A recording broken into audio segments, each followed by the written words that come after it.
Hello everyone, welcome to learn अभी। I am Shivani Chauhan. इस video में हम लोग पढ़ेंगे क्लास 9th साइंस की बुक का chapter 1 matter in our surroundings. तो देखिए मैटर क्या होता है, हम लोग को स्टार्टिंग में चैप्टर में बताया गया है कि हम लोग जैसे अगर अपने आसपास देखेंगे तो हमें बहुत सारी अलग अलग तरीके के शेप्स की चीज़ें दिखेंगी। कुछ चीज़ें जो हैं वो काफ़ी ज़्यादा छोटी भी हो सकती हैं, कुछ चीज़ें जो हैं वो बड़ी हो सकती हैं, है ना। तो अलग अलग शेप की चीज़ें होती हैं। तो यूनिवर्स जो है ना वो बहुत सारी चीज़ों से बना है, जैसे कि everything in this universe is made up of material which scientist have named Meta.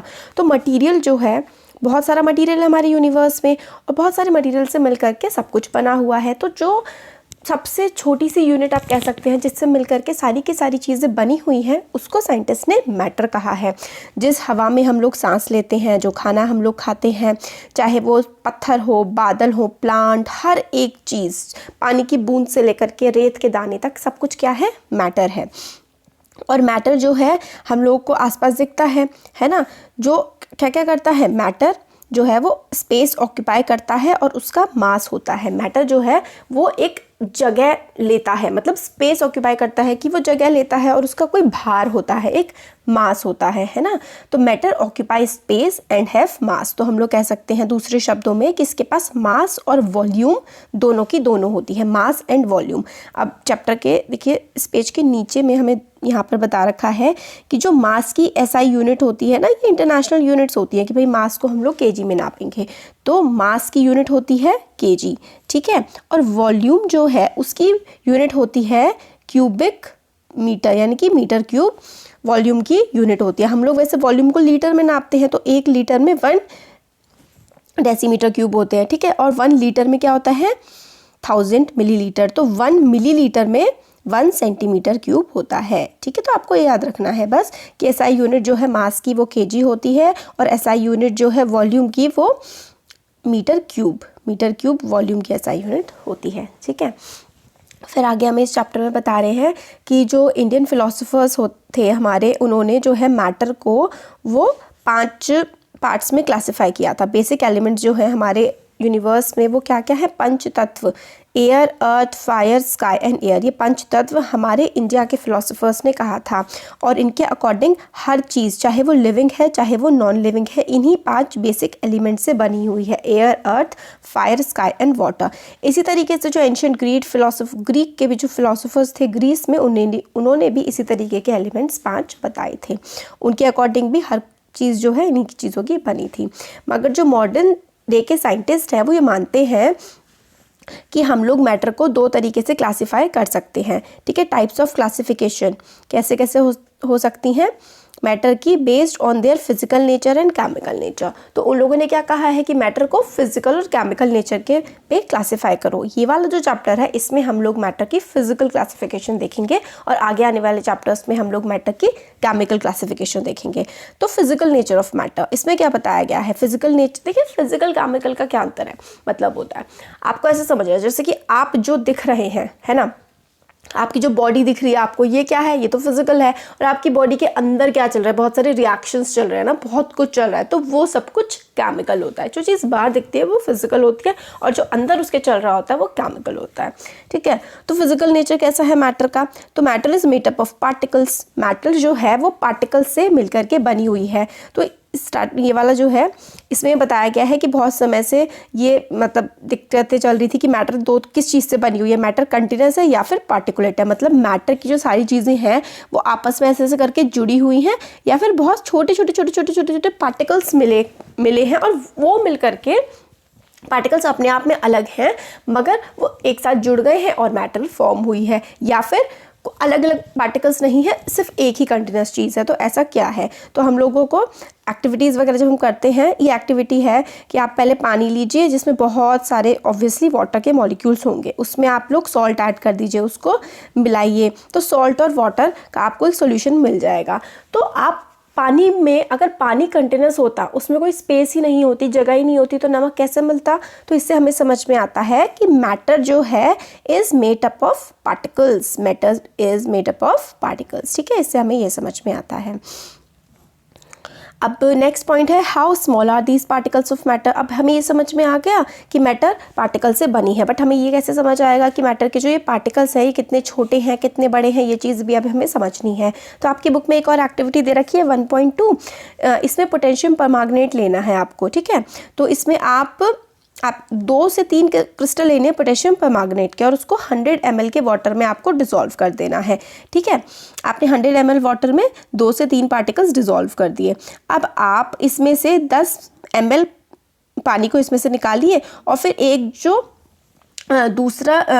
दूसरे जिसमें 90 ml पानी था, एक और बीकर में आपने 90 ml पानी लिया और उसमें इधर वाले में से जो 10 ml निकाला था वो इसमें डाल दिया, ठीक है। अब फिर से आपने इसमें 10 ml निकाला इसमें से और इसमें 90 ml लिया हमने और इसमें 10 ml निकाल के 90 ml वाले में मिक्स कर दिया, तो ये 100 ml हो गया। अब इस 100 ml में से फिर से आपने क्या किया, 10 ml निकाला और एक और बीकर था जिसमें पहले 90 ml था पानी और उसमें ये वाला कलर के सॉल्यूशन वाला 10 ml वाला पानी डाल दिया। तो बेसिकली इसमें ये कहा जा रहा है कि अगर आपने पहले एक गाढ़ा सॉल्यूशन बनाया है, उस सॉल्यूशन को आप फिर थोड़ा सा उसमें से निकालिए और 10 ml के, देखिए एक और बार फिर से समझ लेते हैं बढ़िया तरीके से। बहुत सारे हमने क्या कर रहे हैं, बीकर लिए हुए हैं, ठीक है। इसमें 100 ml पानी था, ठीक है, और हमने 2-3 बूंद हमने इसमें पोटेशियम परमैंगनेट डाल दिया। पोटेशियम परमैंगनेट जो है वो पिंक से कलर का होता है, तो उसने सोल्यूशन को पिंक कलर का बना दिया। फिर यहाँ पर इस वाले बीकर में 90 ml पानी था, हमने इस 100 ml के सॉल्यूशन में से 10 ml लिया और इसमें डाल दिया, तो इसका भी कलर थोड़ा पिंक सा हो जाएगा मगर इस वाले से हल्का पिंक होगा, तो ये टोटल 100 बन गया। अब इसमें से हम लोग फिर से 10 ml निकाल देंगे, ठीक है। तो मतलब जैसे हम लोग 10 ml कलर्ड वाले में से निकालेंगे और सिंपल वाटर में डालते जाएंगे ना, तो क्या हो जाएगा, इसका रंग हल्का होता जाएगा। तो हमें इससे ये पता लगता है कि जो पार्टिकल्स हैं ना वो बहुत ही छोटे छोटे होते हैं और बहुत छोटे छोटे पार्टिकल्स जो हैं वो खुद को डिवाइड करते जाते हैं, ठीक है। तो इसलिए हम लोग पार्टिकल्स का साइज़ पता लगाना हमें बड़ा मुश्किल हो जाता है। ये जो एक्सपेरिमेंट था, एक्सपेरिमेंट इंपॉर्टेंट नहीं है, आपको सिर्फ इतना समझना है। हमने जो कंक्लूजन है वो ये है कि जो millions of particles, millions of छोटे छोटे पार्टिकल्स होते हैं in just 1 crystal of potassium permanganate. अगर एक क्रिस्टल है ना पोटेशियम परमैंगनेट का, इतना सा जो मैंने डॉट बनाया है ना, इसमें ही मिलियंस, लाखों करोड़ों पार्टिकल्स प्रेजेंट होंगे और वो लाखों करोड़ों पार्टिकल्स खुद को छोटे छोटे में डिवाइड करते जाते हैं। इससे हम लोगों को ये समझ आता है कि जो पार्टिकल्स होते हैं they are millions in number. उनका साइज निकाल पाना भी फिलहाल हमारे लिए हमें नहीं पता लगा है कि कितने साइज होगा। छोटे से छोटा आप डिवाइड करते जाओगे, मतलब अंत ही नहीं, आप उसको कितना भी डिवाइड कर सकते हो, ठीक है। तो बहुत ही ज़्यादा छोटा पार्टिकल्स में आप डिवाइड कर सकते हैं। तो इससे पहले हम लोगों ने इसमें क्या देखा, हमने दो चीज़ें देखी हैं कि matter is made up of particles and particles have very small size, मतलब वो बहुत ज़्यादा डिस्ट्रीब्यूट हो सकते हैं, ठीक है। अब इसमें डिटॉल का दिया है कि आप लोग पोटेशियम परमैंगनेट की जगह अपने घर में डिटॉल लेकर के भी ये एक्सपेरिमेंट कर सकते हैं। तो आप देखेंगे चाहे आप कितना ही डाइल्यूट करते जाएं डिटॉल को, कितना ही पानी मिलाते जाएं, उसमें से वो स्मेल आती ही रहेगी, ठीक है। नेक्स्ट आता है characteristics of particles of matter. Matter के जो पार्टिकल्स हैं उसकी क्या क्या कैरेक्टरिस्टिक होती हैं। तो particles of matter have space between them. Particles of matter के जो पार्टिकल हैं उनके बीच में क्या होता है, स्पेस होता है। जैसे कि डिटॉल हो गया, पोटेशियम परमैंगनेट हो गया, ये पानी में आराम से घुल जाता है। अब चाय, कॉफ़ी, पानी वगैरह, नींबू पानी बनाते हैं, कैसे बना पाते हैं, क्योंकि पानी के जो पार्टिकल्स हैं उनके बीच में स्पेस होता है ना।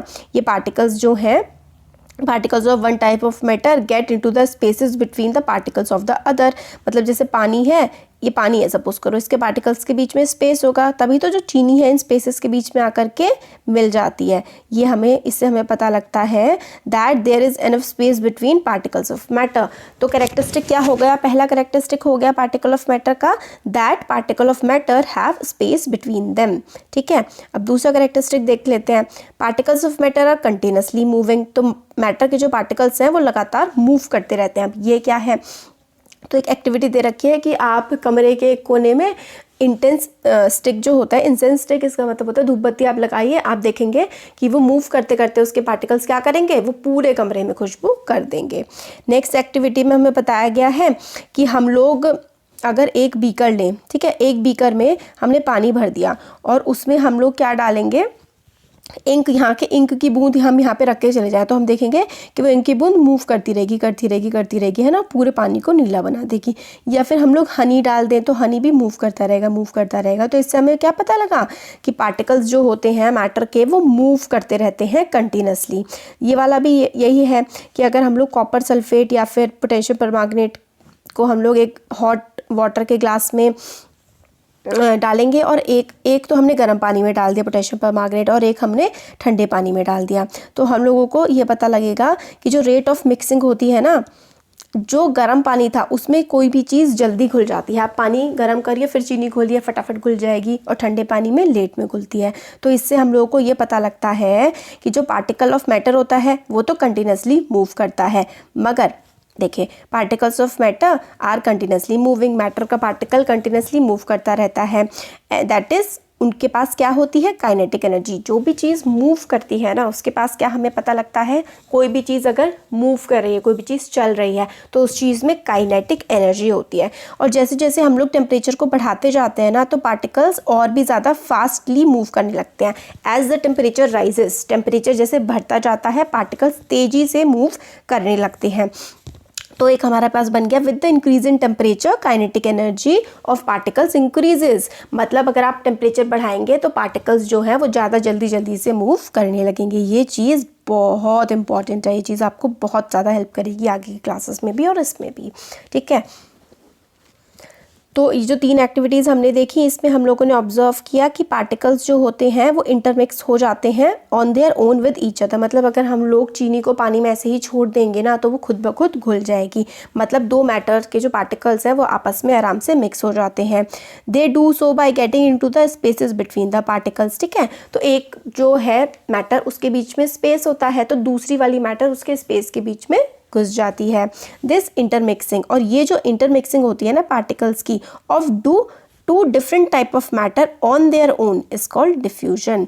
मतलब जो ये इंटरमिक्सिंग होती है ना खुद से ही एक पार्टिकल एक तरीके के मैटर दूसरे तरीके के मैटर के पार्टिकल्स के बीच में चला जाता है, इसी चीज़ को हम लोग डिफ्यूजन कहते हैं। और हमने ऑब्जर्व किया है हीट करने पर जो डिफ्यूजन होता है वो फास्ट हो जाता है। क्यों? क्योंकि जब हम लोग हीटिंग करते हैं तो पार्टिकल्स एक दूसरे से ज़्यादा दूर जाने लगते हैं, उनके बीच में स्पेस बढ़ जाता है और इसकी हेल्प से उसमें क्या है, डिफ्यूजन और भी ज़्यादा फास्ट हो जाता है, ठीक है। तो डिफ्यूजन जो है वो इंक्रीज़ हो जाता है जब टेम्परेचर इंक्रीज़ होता है, और काइनेटिक एनर्जी भी इंक्रीज़ हो जाती है जब टेम्परेचर इंक्रीज़ होता है।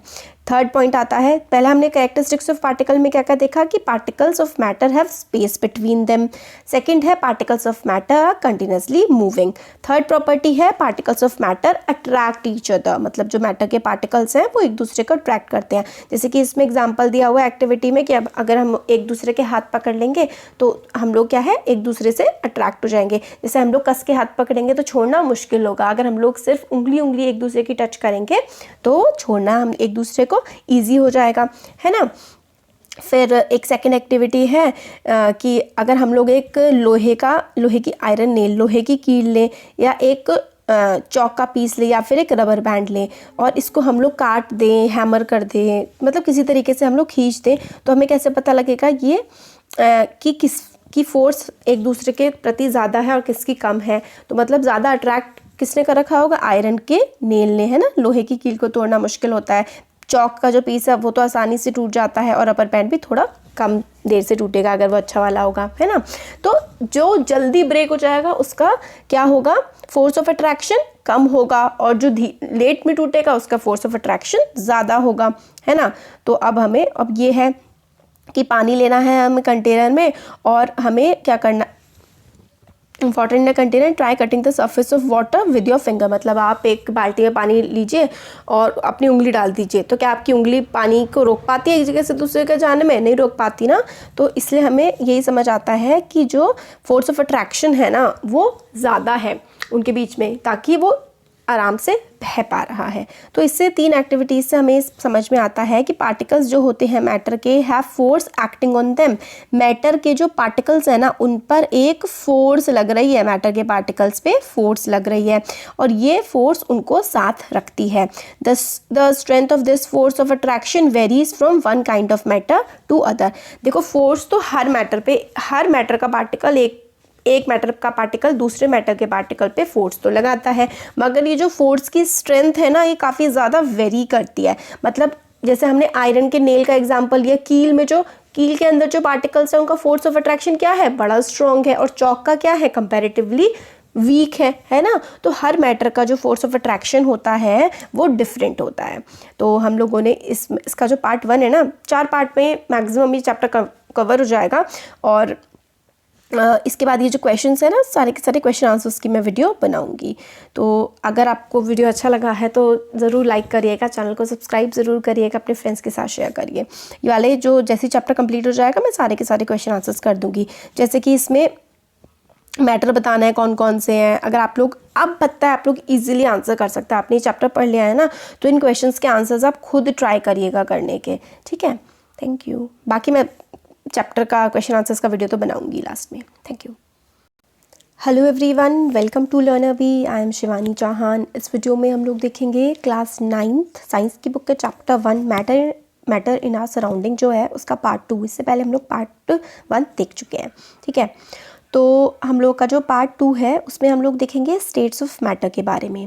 तो हम लोगों ने ऑब्जर्व किए हैं बहुत सारे स्टेट्स ऑफ मैटर होते हैं हमारे आसपास। तो मेनली कौन कौन से 3 स्टेट्स होते हैं जो हम लोग बचपन से पढ़ते आ रहे हैं, वो हैं 3 डिफरेंट स्टेट हमारे, सॉलिड, लिक्विड एंड गैस। तो सॉलिड हो गया, लिक्विड हो गया, गैस हो गया, ये 3 जो है स्टेट्स हैं मैटर के। अब हम लोग सबसे पहले सारी की सारी प्रॉपर्टीज़ देखेंगे इनकी सॉलिड स्टेट की। तो हमें जो एक्टिविटी है इसमें हमें बताया गया है कि हमें एक पेन लेना है, बुक लेनी है, एक सुई लेनी है नीडल, और एक हमें कोई सी भी लकड़ी लेनी है। उसको हम पेपर में आराम से उसकी बाउंड्रीज बना सकते हैं, छाप सकते हैं उसको। तो ये हम लोग कैसे कर पाते हैं, ठीक है। तो ये सारे के सारे जो एग्जाम्पल्स हैं ये किसके हैं, सॉलिड के हैं। इनकी क्या होती है सॉलिड्स की ना, हम लोग इसको छाप पा रहे हैं पेपर पे, और कंप्रेस भी नहीं होते हैं, दबते भी नहीं है, ये इनकी डेफिनेट शेप होती है क्योंकि तोड़ भी नहीं पाते हैं हम इसको। तो एग्जाम्पल ये सारे के सारे हैं सॉलिड्स के। सॉलिड्स की एक डेफिनेट शेप होती है, मतलब उसकी शेप चेंज नहीं होती सॉलिड की। मैक्सिमम सॉलिड्स की शेप नहीं होती है चेंज, अगर उसको खींचेंगे तोड़ देंगे तो हो सकती है ना। नॉर्मल कंडीशन में सॉलिड्स की शेप चेंज नहीं होती है, उनकी फिक्स बाउंड्री होती है। सपोज करिए ये एक पेन है, इसकी बाउंड्री फिक्स है ना, ये इसके कोने कोने जो हैं ये इसकी बाउंड्री है, इसकी वॉल्यूम भी फिक्स्ड है, ये इतना ही एरिया कवर करेगी, है ना।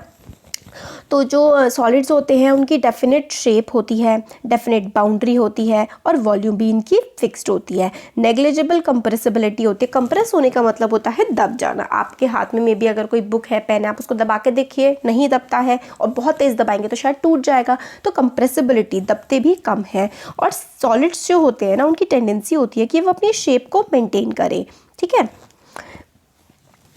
To maintain their shape when the subjected to outside force. जब मैं उसको दबा रही हूँ, आप अपने पेन को, पेंसिल को दबा रहे हैं, तो अपनी शेप फिर भी मेंटेन कर पा रहा है। और सॉलिड बहुत ज़्यादा मतलब ब्रेक हो जाएंगे अगर आप लोग उनकी बहुत ज़्यादा दबाएंगे, मगर उनकी शेप को चेंज करना काफ़ी डिफिकल्ट होता है, इसलिए हम बोलेंगे कि सॉलिड रिजिड होते हैं। तो सॉलिड की क्या क्या प्रॉपर्टीज़ हो गई, solids have definite shape, definite volume, definite boundary, negligible बहुत ही कम compressibility, and they are rigid, ठीक है।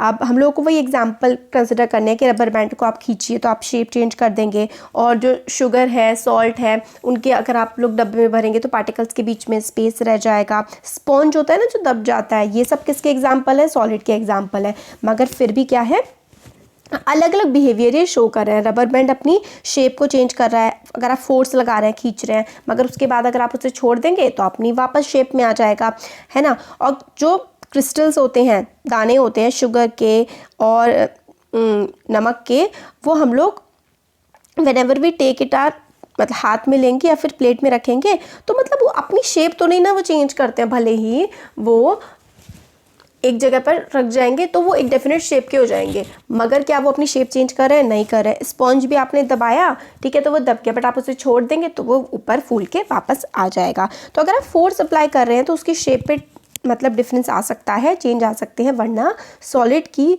जो प्रॉपर्टी है वो definite shape, definite boundary, fix volume, and they are rigid, ठीक है, ये इसकी प्रॉपर्टी है। तो सॉलिड की 4-5 जो प्रॉपर्टीज़ है ये आपको याद रखनी है। फिर आता है लिक्विड स्टेट। लिक्विड स्टेट का जो हमारी एक्टिविटी है इसमें हमें बताया गया है कि जो पानी है, दूध है, कोकोनट ऑयल है, ये सारा का सारा इनकी अपनी कोई शेप नहीं होती है। Liquids do not have shape of their own, they take the shape of the container. मतलब क्या हुआ भाई, देखिए अपनी कोई फिक्स शेप नहीं होती है उनकी, जिस आप कंटेनर में रखेंगे उसी की ये शेप ले लेंगे। आप अपनी ऑयल की बॉटल देखिए, ऑयल की वही शेप है जो आपके बॉटल की शेप है ना। तो यही इसमें बताया गया है कि लिक्विड जो होता है उनकी कोई अपनी शेप नहीं होती है। They do not have fix shape, they take the shape of container in which they are kept in, जिसमें उनको रखा जाता है वो उस कंटेनर की शेप ले लेते हैं, ठीक है। लिक्विड जो है फ्लो करते हैं और अपनी शेप को चेंज कर लेते हैं। तो लिक्विड रिजिड नहीं होते, और जो चीज़ रिजिड नहीं होती है, जो चीज़ ऐसे ही आराम से फ्लो कर सकती है, जो चीज़ तैर सकती है आराम से, उसको हम लोग फ्लूइड बोलते हैं, ठीक है। तो लिक्विड और जो गैस होते हैं ना, दोनों के दोनों फ्लूइड होते हैं। तो एक्टिविटीज़ हमने देखी थी, इससे हम लोग को पता लगा कि जो सॉलिड्स और लिक्विड होते हैं, मतलब इससे पहले एक्टिविटी 1 और 4 लास्ट वीडियो में हमने देखी थी कि वही डिफ्यूजन का था कि एक दूसरे में मिक्स हो जाते हैं अलग अलग। जैसे कि सॉलिड जो है, सॉलिड क्या है, नमक हो गया, चीनी हो गई, ये पानी लिक्विड है, इसमें आराम से मिल जाता है। तो हम लोगों ने देखा था कि सॉलिड और लिक्विड जो है वो एक दूसरे में डिफ्यूज़ हो जाते हैं, एक दूसरे में आराम से मिल जाते हैं। और गैसेस जो होती हैं एटमॉस्फेयर की, वो भी आराम से डिफ्यूज़ हो जाती हैं। इसी वजह से तो जो समुद्र के जानवर हैं वो उसमें रह पाते हैं, क्योंकि जो ऑक्सीजन होती है, कार्बन डाइऑक्साइड होती है, वो आराम से पानी में घुल जाती है, ठीक है। सारे के सारे लिविंग क्रिएचर जो है उनको सर्वाइवल के लिए ऑक्सीजन की ज़रूरत है। तो एक्वेटिक एनिमल्स, ये इंपॉर्टेंट है, आपसे पूछ सकते हैं कि जो एक्वेटिक एनिमल्स हैं वो पानी में रहते हैं तो वो जिंदा कैसे रह पाते हैं, ऑक्सीजन की डिमांड कैसे अपनी पूरी करते हैं। तो उनकी जो ऑक्सीजन है वो पानी में घुल जाती है। तो aquatic animals can breathe under water due to presence of dissolve oxygen in water. Aquatic animals पानी में सांस ले पाते हैं क्योंकि ऑक्सीजन पानी में घुली हुई होती है। इससे हम कंक्लूड करते हैं कि सॉलिड, लिक्विड और गैस जो है वो एक लिक्विड में डिफ्यूज़ हो सकती है। मतलब जो है सॉलिड भी लिक्विड में मिल जाता है और गैस भी लिक्विड में मिल जाती है, जैसे कि ऑक्सीजन, कार्बन डाइऑक्साइड पानी में घुल जाता है। अब हमें रेट ऑफ डिफ्यूजन के बारे में बताया गया है। जो डिफ्यूजन का रेट होता है लिक्विड का, वो हायर होता है सॉलिड से। मतलब जो डिफ्यूजन होता है ना किसमें, लिक्विड में, वो ज़्यादा होता है डिफ्यूजन इन सॉलिड से। मतलब क्या है कि सॉलिड एक दूसरे में आराम से इतनी अच्छे से नहीं मिल पाएंगे, और लिक्विड या फिर कोई भी चीज़ लिक्विड में बहुत ही अच्छे से डिफ्यूज़ हो जाएगी, अच्छे से घुल जाएगी। और इसका रीज़न क्या है, इसका रीज़न ये है कि जो लिक्विड स्टेट होती है ना, उसके जो पार्टिकल्स होते हैं वो काफ़ी दूर होते हैं और काफ़ी वो मूव कर रहे होते हैं, फ्रीली मूव कर रहे होते हैं लिक्विड के पार्टिकल्स, और पार्टिकल्स दूर होते हैं। कोई भी चीज़ डिफ्यूज़ होने के लिए अगर आप लोगों को सॉलिड में भी कोई चीज़ घोलनी है ना, तो उसके बीच में क्या होना चाहिए, पार्टिकल्स के बीच में स्पेस होना चाहिए। लिक्विड के पार्टिकल्स के बीच में ज़्यादा स्पेस होता है और वो लिक्विड के पार्टिकल्स फ्रीली मूव भी करते हैं, इसलिए जो है कोई भी चीज़ लिक्विड में आसानी से घुल जाती है। ठीक हो गया। फिर अब हम देखते हैं गैशियस स्टेट। गैशियस स्टेट क्या होती है, जो हमारी हवा है ये गैशियस स्टेट है। क्या आपने कभी देखा है कि जो एक बलून वाला होता है वो मतलब किस तरीके से एक गैस सिलेंडर से कितने सारे बलून्स को वो फिल कर देता है। एक्टिविटी में बताया गया सिरिंज लेनी है, जो वो होता है ना आपका इंजेक्शन, वो लेना है। एक इंजेक्शन में आप लोगों को एक साइड से रबर लगा देनी है और उसमें क्या करना है, उसकी जो पिस्टन होती है, ऊपर वाला जो पार्ट होता है वो पिस्टन होता है, उसको दबाना है। एक में आपको हवा भरनी है, ठीक है। हवा को एक आपको लेना है, उसमें आपको पानी भर देना है। एक इंजेक्शन लेना है, उसमें आपको क्या भर देनी है, चॉक भर देनी है। तो आप जब उस पर प्रेशर डालेंगे, पिस्टन से दबाएंगे, तो कौन सबसे जल्दी दबेगा, सबसे जल्दी जिसमें गैस होगी वो सबसे जल्दी दब जाएगा। तो इससे हम लोग को क्या समझ में आता है, इससे हम लोग को ये समझ में आता है कि गैसेस जो हैं वो हाईली कंप्रेसिबल होती हैं। मतलब आप उसको आराम से दबा सकते हैं। कंप्रेस करने का मतलब होता है दबाना, ठीक है। तो गैसेस जो हैं वो हाईली कंप्रेसिबल होते हैं, आप उनको आराम से दबा देते हैं। किसके कंपैरिजन में, सॉलिड्स और लिक्विड में। तो सबसे ज़्यादा कंप्रेसिबल क्या हुआ, सबसे ज़्यादा कंप्रेसिबल होती हैं गैसेस, उसके बाद लिक्विड और उसके बाद सॉलिड। तो गैसेस आर मोस्ट कंप्रेसिबल, आप आराम से उनको दबा सकते हैं, ठीक है। तो एग्जांपल इसके आप, जैसे कि आपके जो घरों में सिलेंडर आते हैं ना, एलपीजी सिलेंडर, इसके अंदर जो गैस होती है ना उसको दबा करके, कंप्रेस करके भरा जाता है। और जो ऑक्सीजन सप्लाई सिलेंडर होते हैं ना हॉस्पिटल्स में, उसमें भी सीएनजी मतलब दबा के भरा जाता है गैस को, ठीक है। और इसकी हाई कंप्रेसिबिलिटी की वजह से काफ़ी ज़्यादा गैस जो है एक छोटे से सिलेंडर में हम लोग डाल सकते हैं और ट्रांसफ़र कर सकते हैं। तो gases are highly compressible and they can be fixed into a small space. आप एक छोटी सी जगह पर भी काफ़ी ज़्यादा गैस को कंप्रेस करके रख सकते हैं। तो यही है कि आपको किचन में जैसे कि खाना बन रहा है, बिना किचन में जाए आप लोग को पता लग जाता है कि क्या चीज़ पक रही है, आपकी नोस्ट्रल्स तक वो चीज़ पहुंच जाती है। ये कैसे पहुंचती है, इसको हम अरोमा बोलते हैं। खुशबू जो होती है फूड की वो एयर के पार्टिकल्स के साथ मिक्स होती है और आपकी नाक तक पहुंच जाती है। और जो हॉट फूड होता है ना, जो गर्म खाना होता है, उसकी जो खुशबू होती है उसका एरोमा हम तक बहुत जल्दी पहुंच जाता है। और इसके compare this with the rate of diffusion of solids and liquids. Solids और लिक्विड में जो डिफ्यूजन होता है और जो गैसेस में डिफ्यूजन होता है वो क्या, तो डिफ्यूजन भी सबसे ज़्यादा हमारा गैसेस में होता है, उसके बाद हमारा उसके बाद हमारा लिक्विड में, और सबसे कम डिफ्यूजन हमारा होता है सॉलिड्स में। ठीक है, तो due to high speed of particles and large space between them, gases show the property of diffusing very fast into other gases. क्योंकि जो गैस में पार्टिकल्स होते हैं वो बहुत ही दूर दूर होते हैं और वो काफ़ी तेज़ी से मूव भी कर रहे होते हैं, है ना, तो इसलिए जो डिफ्यूजन है वो सबसे ज़्यादा गैसेस में होता है। गैसियस स्टेट में जो पार्टिकल्स होते हैं वो रैंडमली इधर उधर मूव कर रहे होते हैं काफ़ी ज़्यादा हाई स्पीड से, और इस रैंडम मूवमेंट की वजह से वो काफ़ी एक दूसरे से टकरा भी रहे होते हैं, काफ़ी तेज तेज मूव कर रहे होते हैं इधर उधर, कोई फिक्स डायरेक्शन में मूव करते, तो इतना वो खुद से एक दूसरे से टकरा भी रहे होते हैं। इसलिए जिस भी कंटेनर में गैस होती है ना, वो उसके कंटेनर का जो सरफेस होता है ना, वॉल ऑफ द कंटेनर पे काफ़ी ज़्यादा फोर्स एक्सर्ट करती है, क्योंकि वो वॉल ऑफ द कंटेनर से बार बार जा करके गैस के पार्टिकल्स टकरा रहे होते हैं, है ना। The pressure exerted by gas is because of this force exerted by gas particles per unit area on the wall of container. तो gases exerts pressure, gases pressure कैसे एक्सर्ट करती है, क्योंकि इसके जो पार्टिकल्स होते हैं ना वो काफ़ी ज़्यादा इधर उधर भाग रहे होते हैं, इधर उधर मूव कर रहे होते हैं। इसकी वजह से जो वॉल होती है, जिस कंटेनर में गैस होती है, उस कंटेनर की वॉल पर काफ़ी ज़्यादा प्रेशर क्रिएट कर रहे होते हैं। इसलिए जो सिलेंडर्स होते हैं वो मतलब काफ़ी ज़्यादा हार्ड मटीरियल के बने होते हैं, क्योंकि जो गैस होती है वो काफ़ी हाई प्रेशर पे होती है अंदर उस कंटेनर के, और वो एक दूसरे से मतलब पार्टिकल्स मूव कर रहे होते हैं, और इसलिए वो कंटेनर की जो वॉल होती है ना, कंटेनर जो होता है उसकी वॉल पर काफ़ी ज़्यादा प्रेशर क्रिएट कर रहे होते हैं, क्योंकि वो इधर उधर मूव कर रहे होते हैं। ठीक है, तो यही हमें बताया गया है। हमें इसमें याद जो रखना है कि सबसे ज़्यादा कंप्रेसिबल कौन होता है, सबसे ज़्यादा कंप्रेसिबल हमारी होती है गैसेस। ठीक है, सबसे ज़्यादा डिफ्यूजन किस में होता है, वो भी गैसेस में। तो ये गैसेस और बार बार सॉलिड को लिख देती हूँ मैं, गैसेस फिर लिक्विड और फिर सॉलिड, ये आप डिफ्यूजन और कंप्रेसिबिलिटी के लिए ये वाला स्ट्रक्चर आप याद कर लीजिए। ठीक है, तो ये हमारा ये वाला पार्ट इस वीडियो का हो गया। अब हम नेक्स्ट वीडियो जो है उसमें हम ये देखेंगे, can matter change it state, क्या मैटर जो है अपनी स्टेट को चेंज कर सकती है। इस वीडियो में हमने स्टेट्स ऑफ मैटर देखा, तो अब आगे वाली वीडियो में हम आगे का पार्ट देखेंगे। वीडियो कैसा लगा ज़रूर बताइएगा, अच्छा लगा तो लाइक करिए, चैनल को सब्सक्राइब करिए, अपने फ्रेंड्स के साथ भी ज़रूर शेयर करिएगा। Thank you.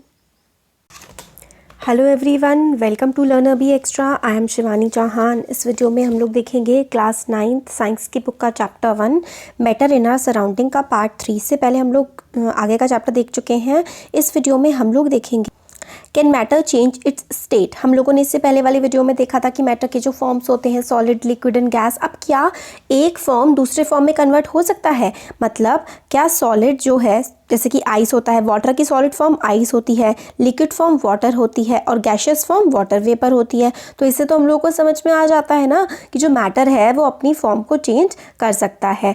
तो क्या होता होगा उसके अंदर जब ये स्टेट चेंज हो रही होती होंगी, क्या होता होगा पार्टिकल्स ऑफ मैटर का जब ये स्टेट चेंज हो रही होती होंगी, और किस तरीके से ये स्टेट चेंज होती हैं, ये हम लोग अच्छे से पूरे चैप्टर में अब देखेंगे आगे।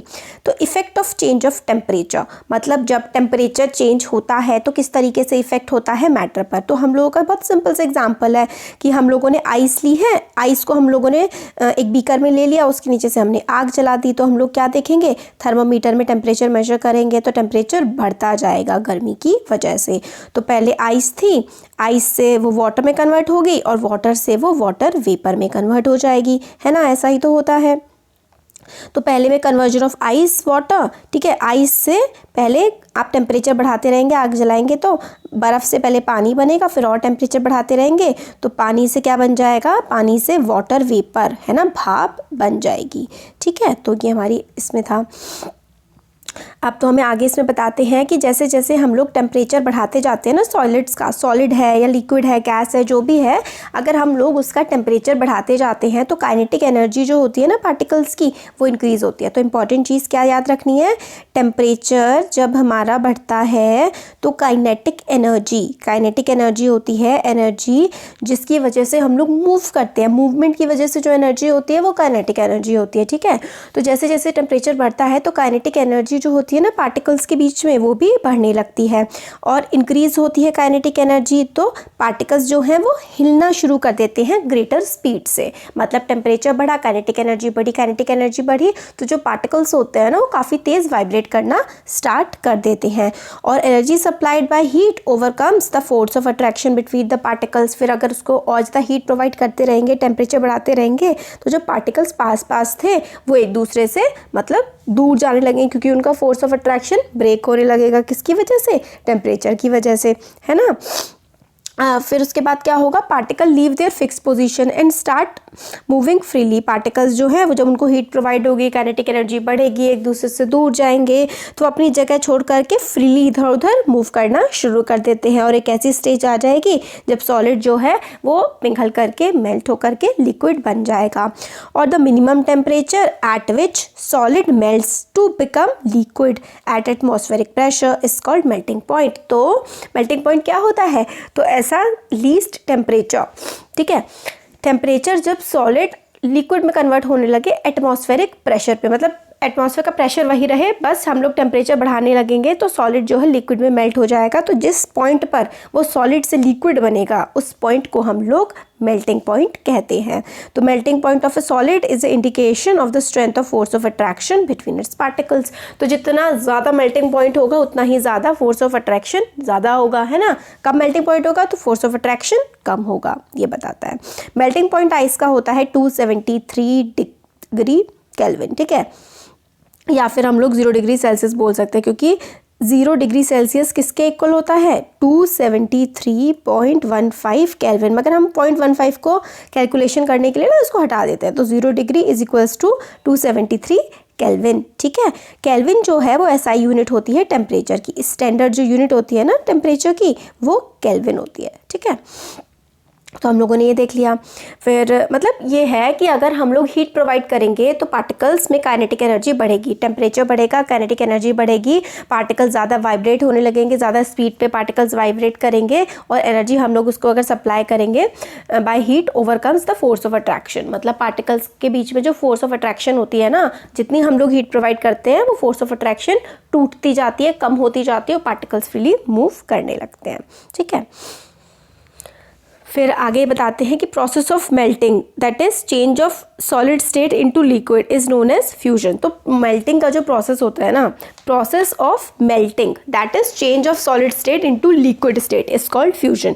जब सॉलिड लिक्विड में चेंज होता है ना, सॉलिड से वो लिक्विड में चेंज हो रहा होता है, ठीक है, तो उस लोग को हम उस प्रोसेस को हम लोग क्या कहते हैं, फ्यूजन कहते हैं। व्हेन सॉलिड, ठीक है, चेंजेस टू किसमें, लिक्विड में, when solid changes to liquid this is known as क्या, this is known as fusion, ठीक है।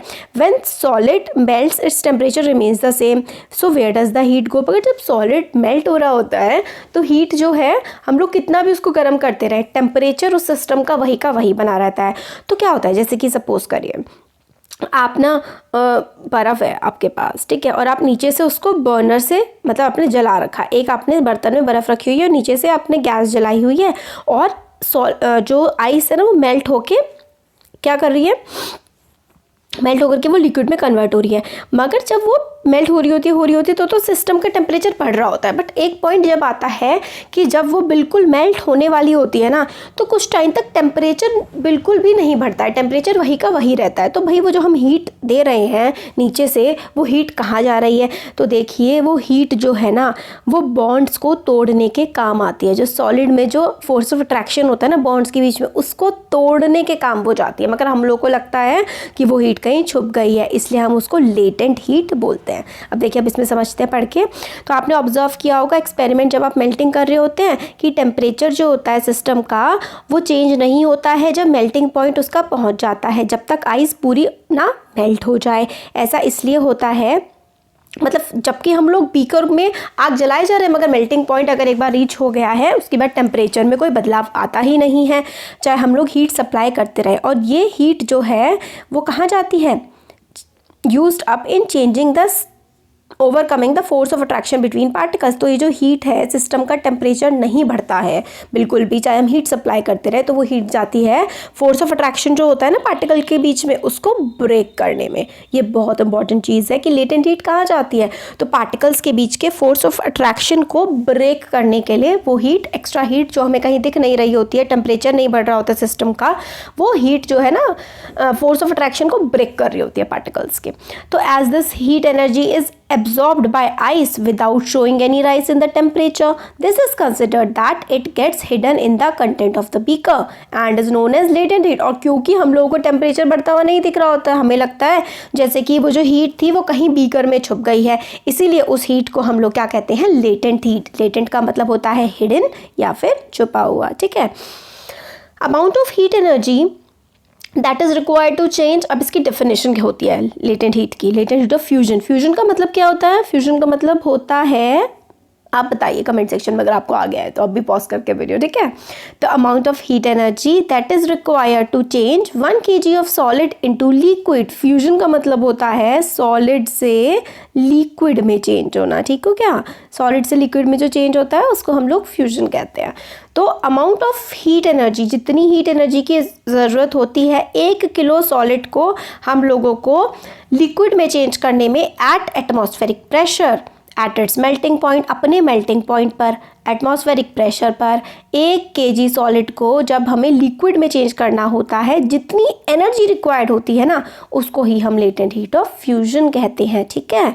तो so particles in water 0 degree Celsius या फिर आप 273 केल्विन उसको बोल सकते हैं, more energy, have more energy as compare to in ice at same temperature. तो ये भी बहुत इंपॉर्टेंट चीज़ होती है कि 0 डिग्री सेल्सियस पर, ठीक है, जो वाटर के पार्टिकल्स होते हैं हैव मोर एनर्जी। वाटर का जो पार्टिकल होता है ना 0 डिग्री सेल्सियस पे जो पानी होता है उसमें ज़्यादा एनर्जी होती है as compare to ice at this temperature. तो जो मेल्टिंग पॉइंट होता है ना आइस का, उसमें लिक्विड भी एग्जिस्ट कर रहा होता है और सेम पोजीशन पे आइस भी एग्जिस्ट कर रही होती है, बट एनर्जी किसके पास ज़्यादा होती है, लिक्विड के पास ज़्यादा एनर्जी होती है, ठीक हो गया। कलर चेंज कर लें क्या, हम कलर कोई दूसरा ले लें, बताइए। चलिए रेड ले लेते हैं, ठीक है, रेड कलर लेते हैं, थोड़ा सा इसका साइज़ बढ़ा देते हैं, रेड कलर लेते हैं, ठीक हो क्या। रेड कलर आपको आई गेस ज़्यादा अच्छे से दिख रहा होगा ना, ग्रीन में थोड़ा कम दिखता है। तो when we supply heat to water, जब हम लोग वाटर को हीट सप्लाई करते हैं, particles start moving even faster. Particles जो हैं, जब हम लोग हीट सप्लाई कर रहे हैं किसी भी सिस्टम को, तो पार्टिकल और भी ज़्यादा तेज़ी से मूव करने लगते हैं एट अ सर्टेन टेम्परेचर। एक पर्टिकुलर टेम्परेचर पे एक पॉइंट ऐसा रीच हो जाएगा जब particles have enough energy to break free from the forces of attraction of each other. तो एक टाइम ऐसा भी आएगा जब हम लोग हीट सप्लाई करते रहेंगे, उनके पास इतनी एनर्जी हो जाएगी कि वो एक दूसरे को तोड़ करके, मतलब फोर्स ऑफ अट्रैक्शन तोड़ करके वो अलग हो जाएंगे, ठीक है। ऐसा टाइम भी हो जाएगा। और फिर लिक्विड जो है वो गैस में चेंज हो जाएगा, है ना। पहले हम लोगों ने सॉलिड से लिक्विड में चेंज करा, सॉलिड से हम लोगों ने किस में लेके गए, लिक्विड में लेके गए, फिर हम लोग एनर्जी सप्लाई करे ही जा रहे हैं, तो फिर उसके बाद क्या हो जाएगा, लिक्विड से वो चीज़ किस में आ जाएगी, गैस में, या फिर आप वेपर बोल सकते हैं, वेपर में कन्वर्ट हो जाएगी एट एटमॉस्फेरिक प्रेशर। तो उसको हम बोलते हैं boiling point. The temperature at which liquid start boiling at atmospheric pressure is known as its boiling point। तो टेम्परेचर पे लिक्विड बॉयल होना स्टार्ट हो जाता है, लिक्विड स्टार्ट बॉइलिंग। तो temperature at which liquid start boiling eight atmospheric pressure, मतलब atmosphere का pressure वही है, ठीक है, और लिक्विड स्टार्ट हो जा रहा है बॉयल करना, तो बस उसको हम लोग क्या बोल देते हैं, बॉइलिंग पॉइंट बोल देते हैं। Particles from the bulk of the liquid gain energy to change into vapour state. तो बहुत सारे पार्टिकल्स होते हैं, वो सब मिलकर के एनर्जी गेन करते हैं और वेपर स्टेट में कन्वर्ट हो जाता है। तो ये देखिए, eight this temperature for water at this temperature 373 kelvin, क्योंकि 100 डिग्री सेल्सियस है ना होता है जब बॉइलिंग पॉइंट होता है, तो 0 डिग्री, एक तो आप क्या कर रहे हैं 273 होता है 0 डिग्री पे, और फिर आप प्लस 100 कर रहे हैं, तो कितना टेम्परेचर होगा, 373 केल्विन होगा, है ना। जब 100 डिग्री सेल्सियस होता है, तो आपको अगर सेल्सियस को केल्विन में चेंज करना है तो आपको क्या करना होगा, प्लस 273 आपको ऐड करना होगा बस। तो हम लोग लेटेंट हीट ऑफ वेपोराइजेशन कैसे डिफाइन करेंगे, सेम वे में डिफाइन करेंगे। In the same way we have defined latent heat of fusion. तो इसका क्या हो जाएगा, the particles in steam that is vapour at 373 kelvin have more energy than water at the same temperature. जैसे हम लोगों ने देखा था कि आइस में और वेपर में, आइस में कम एनर्जी होती है as compare to vapour at 0 degree Celsius. तो एट 100 डिग्री सेल्सियस वेपर के कंपैरिजन में किस में ज़्यादा एनर्जी होगी, सॉरी लिक्विड के कंपैरिजन में हमारी वेपर में ज़्यादा एनर्जी होगी, है ना।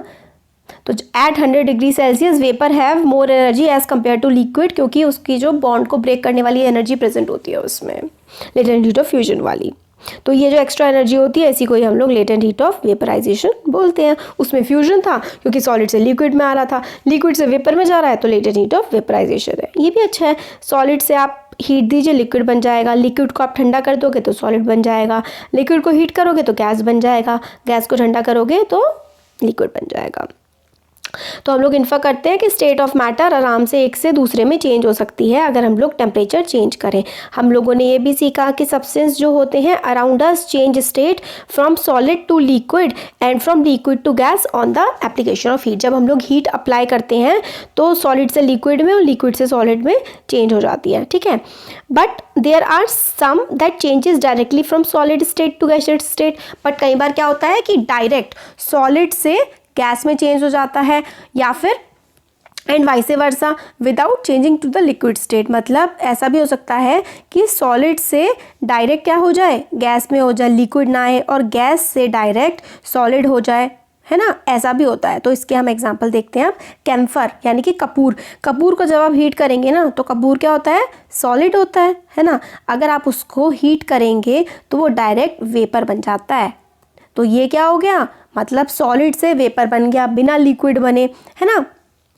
Solution of ammonium chloride, ammonium chloride का सॉल्यूशन था, पहले यहाँ पे देख लेते हैं, चलिए।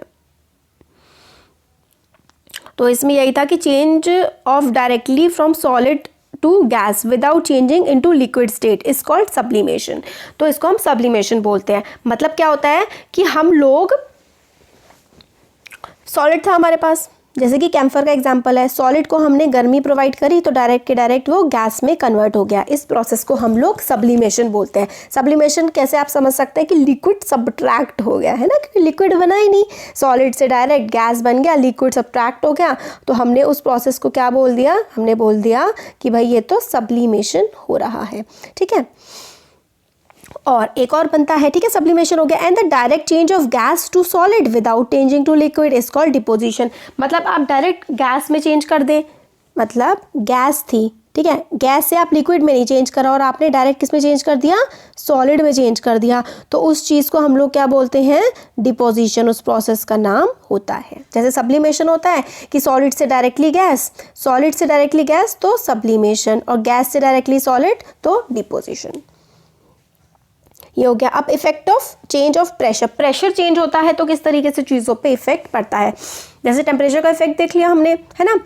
अब प्रेशर का इफेक्ट देखते हैं कि हम लोगों ने पढ़ा कि डिफरेंट स्टेट जो है वो डिफरेंट एक्ट करती हैं।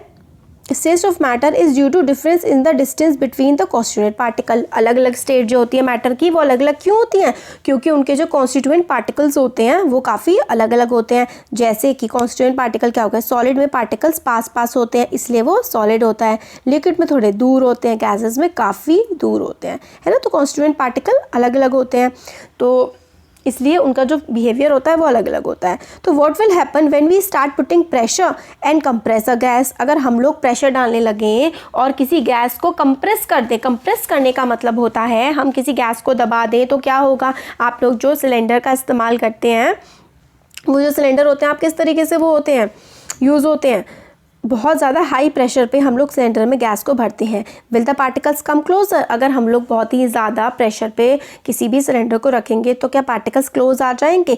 Do you think that increasing और decreasing the pressure can change state of matter. आपको क्या लगता है कि अगर हम लोग स्टेट ऑफ मैटर को, मैटर है उसमें हम प्रेशर ज़्यादा करेंगे कम करेंगे तो क्या उस पर कोई बदलाव आएगा। हाँ जी बिल्कुल आता है, काफ़ी ज़्यादा बदलाव आते हैं। तो हमें ये पिस्टन दे रखा है, तो एक में हमें क्या करना है, पिस्टन में by applying pressure particles of matter can be closer. तो एक बार क्या था, पार्टिकल्स काफ़ी ज़्यादा दूर दूर थे, है ना, हमने कम प्रेशर डाला, तो फिर हमने और ज़्यादा प्रेशर डाला तो पार्टिकल और पास आ गए, फिर हमने और भी ज़्यादा प्रेशर डाला तो पार्टिकल्स बिल्कुल पास आ गए, है ना। कम प्रेशर तो पार्टिकल दूर, थोड़ा प्रेशर बढ़ाएंगे पार्टिकल पास, और प्रेशर बढ़ाएंगे तो पार्टिकल पास और भी ज़्यादा आ जाएंगे। तो हम लोगों ने देख लिया कि after applying pressure and reducing temperature can liquefy gases. ठीक है, हम लोग प्रेशर अप्लाई करेंगे और हम लोग प्रेशर को हमने बढ़ा दिया, और देखिए क्या करा, हमने प्रेशर बढ़ा दिया, टेम्परेचर कम कर दिया, तो जो गैस होती है ना वो लिक्विड में कन्वर्ट हो जाती है। मतलब अगर कोई गैस है, आपने प्रेशर बहुत बढ़ा दिया और टेम्परेचर बहुत कम कर दिया, तो गैस लिक्विड में कन्वर्ट हो जाती है। तो आपने क्या कभी सुना है कि सॉलिड कार्बन डाइऑक्साइड होती है, सॉलिड CO2, जिसको हम लोग काफ़ी हाई प्रेशर पे रखते हैं, तो solid CO2 gets converted directly to gaseous state. मतलब जो सॉलिड CO2 होती है ना, सॉलिड कार्बन डाइऑक्साइड होती है, उसको हम लोग डायरेक्टली गैसियस स्टेट में कन्वर्ट कर देते हैं on decreasing the pressure to 1 atmosphere. Pressure हम लोग कम कर देंगे 1 एटमॉस्फेयर का without coming to liquid state. मतलब जो सॉलिड कार्बन डाइऑक्साइड होती है ना, वो लिक्विड स्टेट में नहीं आती है और वो डायरेक्टली गैसियस स्टेट में आ जाती है। This is the reason that solid carbon dioxide is known as dry ice. Dry ice बोलते हैं हम लोग सॉलिड कार्बन डाइऑक्साइड को, क्योंकि वो काफ़ी ठंडी होती है और हम लोग जो डायरेक्टली उस पर बहुत ज़्यादा प्रेशर अप्लाई करते हैं, हाई प्रेशर पे होती है वो, एंड वेरी लो टेम्परेचर, बहुत लो टेम्परेचर पे होती है, तो आइस की तरह एक्ट करती है। बहुत हाई प्रेशर पे होती है तो वो सॉलिड बन जाती है, सॉलिडिफाई टाइप की हो जाती है। ठीक है, तो इसलिए हम उसको क्या बोलते हैं, सॉलिड कार्बन डाइऑक्साइड को ड्राई आइस बोलते हैं। इसलिए हम लोग कह सकते हैं कि प्रेशर और टेम्परेचर जो है वो डिटरमाइन करते हैं state of a substance, whether it will be solid, liquid और गैस। तो प्रेशर और टेम्परेचर का बहुत बड़ा रोल होता है ये बताने में कि कोई सब्सटेंस सॉलिड होगा, लिक्विड होगा या फिर गैस होगा। तो इंटरकन्वर्जन किस तरीके से होता है, इंटरकन्वर्जन का मतलब होता है चेंज कैसे होते हैं। तो सॉलिड को आप सब्लिमेशन कर दीजिए, मतलब सॉलिड से आप अगर डायरेक्ट गैस में चेंज कर रहे हैं तो उसको क्या बोलते हैं, सब्लिमेशन, और गैस से अगर आप सॉलिड में चेंज कर रहे हैं तो उसको आप लोग क्या बोलते हैं, डिपोजिशन बोलते हैं। ठीक है, और अगर आप सॉलिड से लिक्विड में चेंज कर रहे हैं तो उसको फ्यूजन, लिक्विड से सॉलिड को सॉलिडिफिकेशन, लिक्विड से गैस को वेपराइजेशन, और गैस से लिक्विड को, मतलब गैस से आपने लिक्विड में चेंज कर दिया है तो आप उसको कंडेंसेशन बोलते हैं।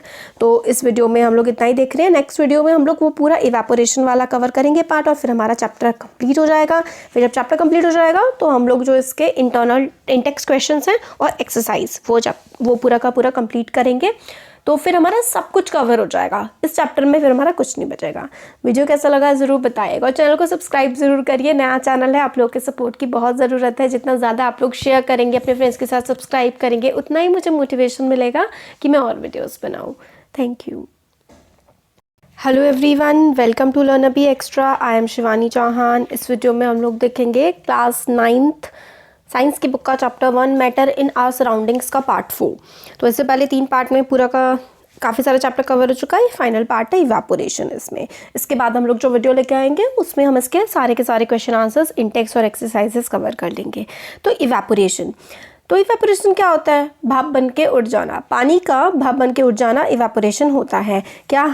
बट हमें स्टार्टिंग में इसमें बताते हैं, क्या हमें हमेशा ज़रूरत होती है हीट की, क्या हमें हीट करने की ज़रूरत होती है, कि अगर हम लोगों को do we always need to heat और change pressure for changing the state of matter, क्या हम लोगों को हमेशा गर्म करना पड़ेगा या फिर प्रेशर चेंज करना पड़ेगा अगर हम लोगों को स्टेट ऑफ मैटर को चेंज करना है।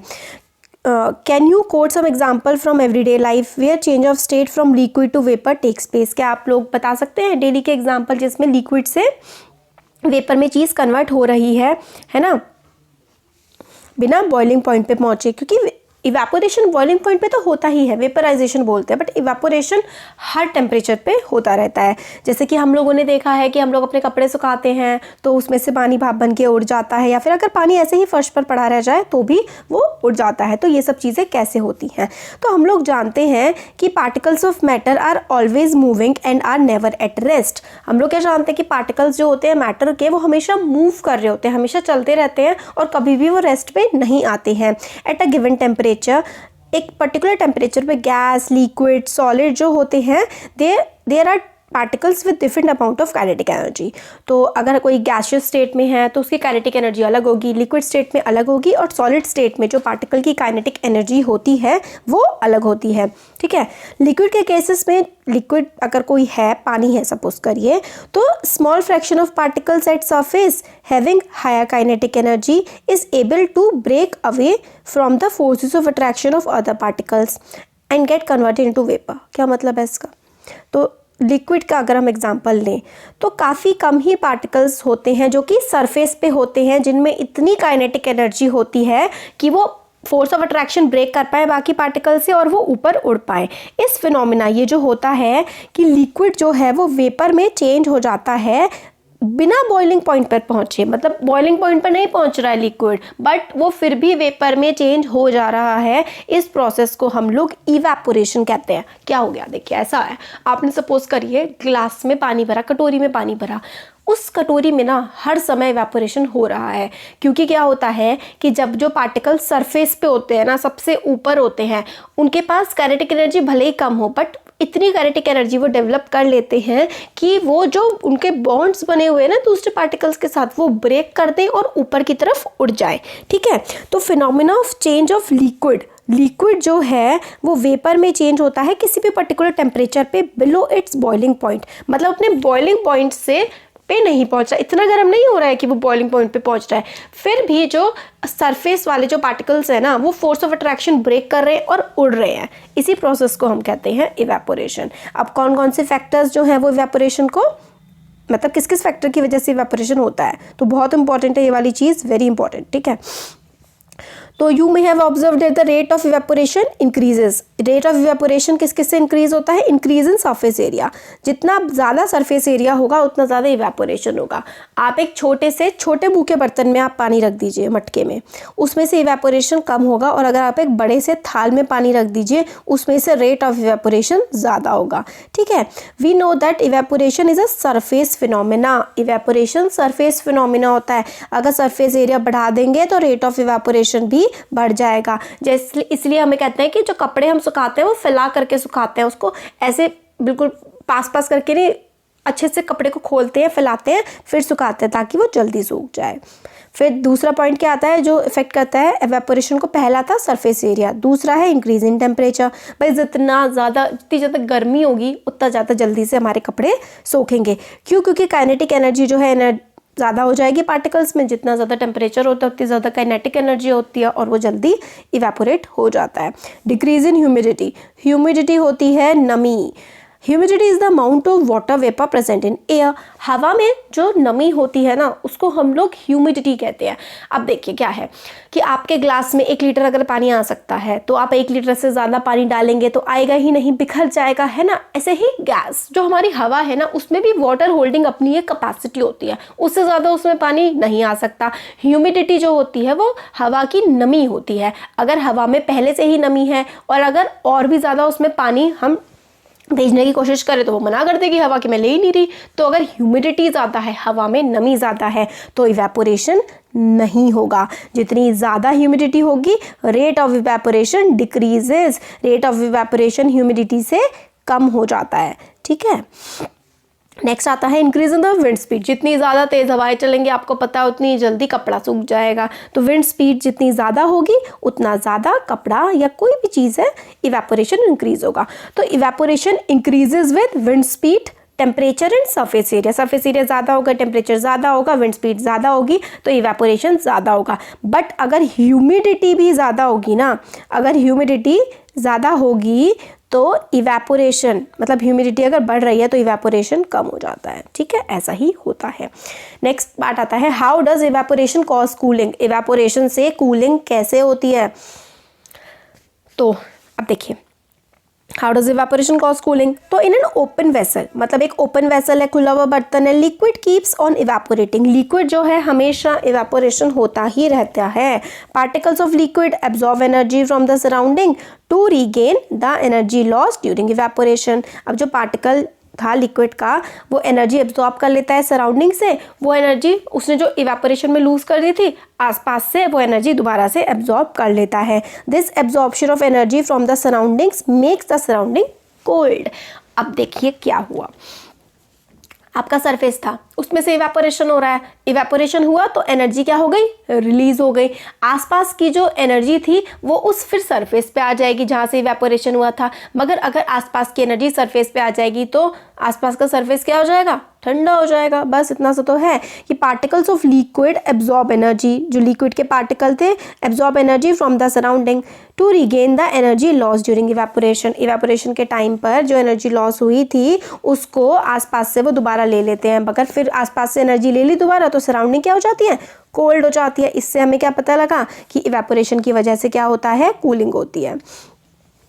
आप जब जो नेल पेंट रिमूवर होता है वो किसका बना होता है, नेल पेंट रिमूवर एसीटोन से बना होता है। जब आप उसे अपनी पाम पे डालते हैं एकदम से तो आपको बहुत ठंडा ठंडा लगता है ना, क्योंकि वो बहुत ही जल्दी इवेपोरेट हो जाता है। एक हॉट समर सनी डे पे अगर आप लोग छत पे पानी डाल देते हैं तो लेटेंट हीट ऑफ वेपराइजेशन, हम लोगों ने पीछे जो पढ़ा था पिछले वाले वीडियो में, कि भाप बन के उड़ जाता है तो नीचे वाला जो सरफेस है वो ठंडा हो जाता है। ये कुछ एग्जाम्पल्स हैं हमारे इवेपोरेशन के, ठीक है। और हम लोगों को कॉटन, ये भी बहुत इंपॉर्टेंट है कि why should we wear cotton cloth in summer, हम लोगों को गर्मियों में कॉटन के कपड़े क्यों पहनने चाहिए, क्योंकि देखिए समर में क्या होता है, हम लोग प्रेस्पायर, हम लोग को पसीना बहुत ज़्यादा आता है, इसकी वजह से हम लोग को ठंडा थोड़ा महसूस होता है। और इसके लिए हमें क्या चाहिए, इवेपोरेशन ज़्यादा से ज़्यादा होता रहे। तो इसके लिए क्या होता है, जो कॉटन होता है ना काफ़ी ज़्यादा अच्छा एब्जॉर्बर होता है वाटर का, वाटर को कॉटन बड़े अच्छे से एब्जॉर्ब कर देता है और फिर उसके बाद क्या करता है, उसको इवेपोरेट कर देता है।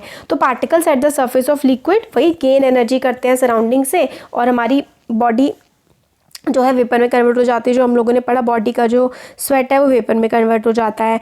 Heat energy equal to the latent heat of energy vaporization is absorbed from the body leaving the body cool। बस वही था कि हम लोग क्या करते हैं कि पार्टिकल्स, जब इवेपोरेशन होता है पार्टिकल्स एट द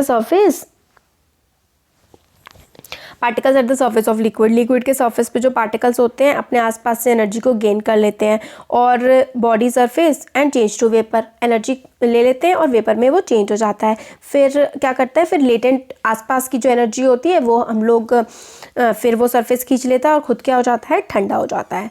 इसीलिए क्या हम लोग को कॉटन क्लोथ्स पहनने चाहिए। कॉटन क्योंकि गुड एब्जॉर्बर ऑफ वाटर होता है, helps in absorbing the sweat, sweat को एब्जॉर्ब करने में हेल्प करता है and exposing it to the atmosphere for easy evaporation, यही इसमें है। फिर why does we see water droplets on the outer surface of a glass containing cold water. आपने देखा होगा जो ठंडा पानी होता है उस पर हम लोगों को वाटर ड्रॉपलेट्स, पानी की बूंदें दिखती हैं, ऐसा क्यों होता है, तो वही है। Let us take some ice cold water in a tumbler, एक बर्तन में आप लोग ठंडा पानी ले लीजिए, जल्दी ही हम लोगों को पानी की बूंदें उसके सरफेस पर दिखने लगेंगी। वाटर वेपर जो कि एयर में प्रेजेंट होता है, वाटर वेपर हवा में प्रेजेंट होती है ना नमी, on coming in contact with the cold water, ठीक है।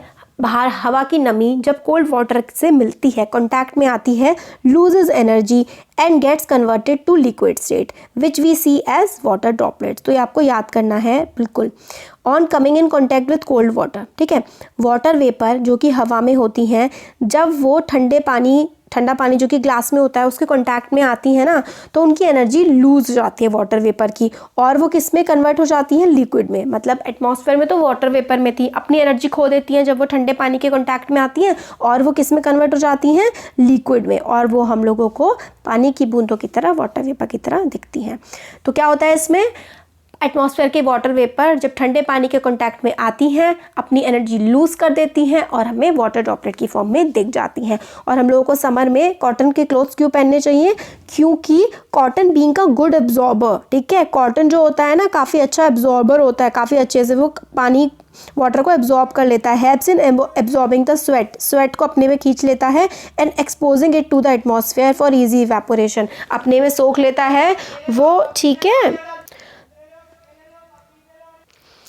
तो स्वेट को एब्जॉर्ब कर लेता है और वो इवेपोरेट कर देता है। इवेपोरेट कैसे करता है, क्योंकि इवेपोरेशन के टाइम में पार्टिकल्स जो होते हैं surface of liquid gain energy, मतलब लिक्विड जैसे सरफेस है उस पर लिक्विड है, वो एनर्जी गेन करते हैं सराउंडिंग से, और बॉडी जो है, body surface changes into vapour, और हीट एनर्जी जो होती है आसपास वो उसके पास आ जाती है और आसपास क्या हो जाता है, ठंडा हो जाता है। बस आपको इतना याद रखना है, सेम कॉन्सेप्ट है जो हम लोगों ने थोड़ी देर पहले पढ़ा था। फिर हम लोगों को ये बॉक्स है मोर टू नो, वैसे आता नहीं एग्जाम में, कि हम लोगों ने पहले पढ़ी है कि 3 स्टेट ऑफ मैटर होती है, सॉलिड लिक्विड गैस, बट 2 और मानने लगे हैं, टोटल 5 मानने लगे हैं, प्लाज्मा और बोस-आइंस्टीन कंडेंसेट। तो शॉर्ट में देख लेते हैं कि प्लाज्मा क्या होता है, super energetic and super excited particles, जब बहुत ज़्यादा हीट प्रोवाइड कर देते हैं, जो सुपर एक्साइटेड पार्टिकल्स होते हैं ना आयनाइज्ड गैस की फॉर्म में, उसको हम लोग प्लाज्मा बोलते हैं। जो फ्लोरोसेंट ट्यूब होते हैं, नियॉन के बल्ब्स होते हैं, इसमें प्लाज्मा का इस्तेमाल किया जाता है। बोस-आइंस्टीन कंडेंसेट जो है सत्येंद्र नाथ बोस जो कि एक इंडियन फिजिसिस्ट थे, उन्होंने कुछ कैलकुलेशन करी थी फिफ्थ मैटर ऑफ स्टेट के, और उसी के ऊपर एल्बर्ट आइंस्टीन ने भी अपनी एक प्रेडिक्शंस दी थी। फिर कुछ और जो है साइंटिस्ट वगैरह, उनको नोबेल प्राइज़ मिला था इसके फिफ्थ स्टेट ऑफ मैटर को स्टडी करने के लिए। इसमें यह था कि कैसे बनती है Bose-Einstein condensate found by cooling a gas off extremely low density. कोई गैस है जिसकी डेंसिटी बहुत ही ज़्यादा कम है, मतलब 100 से लेकर के 1000 डेंसिटी ऑफ वाटर, वाटर की डेंसिटी से 1000 डेंसिटी उसकी 1000 भी कम होगी, ठीक है। और उसको बहुत ही ज़्यादा ठंडा जब हम किया जाएगा तो वो क्या बन जाएगा, बोस-आइंस्टीन कंडेंसेट वो बन जाएगा। इतना इंपॉर्टेंट नहीं है, बस आपको थोड़ा सा आइडिया होना चाहिए कि दो और स्टेट ऑफ मैटर है, plasma and Bose-Einstein condensate. Plasma जो होता है वो super energetic and super excited particles होते हैं जो कि आयनाइज्ड गैस होती है। बोस-आइंस्टीन कंडेंसेट जो होता है वो बहुत ही एक्सट्रीमली लो डेंसिटी की गैस होती है, वाटर से भी 1000 डेंसिटी उसकी कम होती है, और जो है उसको बहुत ही ज़्यादा ठंडा, बहुत ही कम टेम्परेचर पे जब हम लाते हैं तो बोस-आइंस्टीन कंडेंसेट बन जाता है। तो ये था हमारा पूरा चैप्टर, अब कंप्लीट हो गया है। कैसा लगा ज़रूर बताइएगा, अच्छा लगा लाइक करिए, चैनल को सब्सक्राइब करिए, अपने फ्रेंड्स के साथ भी शेयर करिए। Thank you.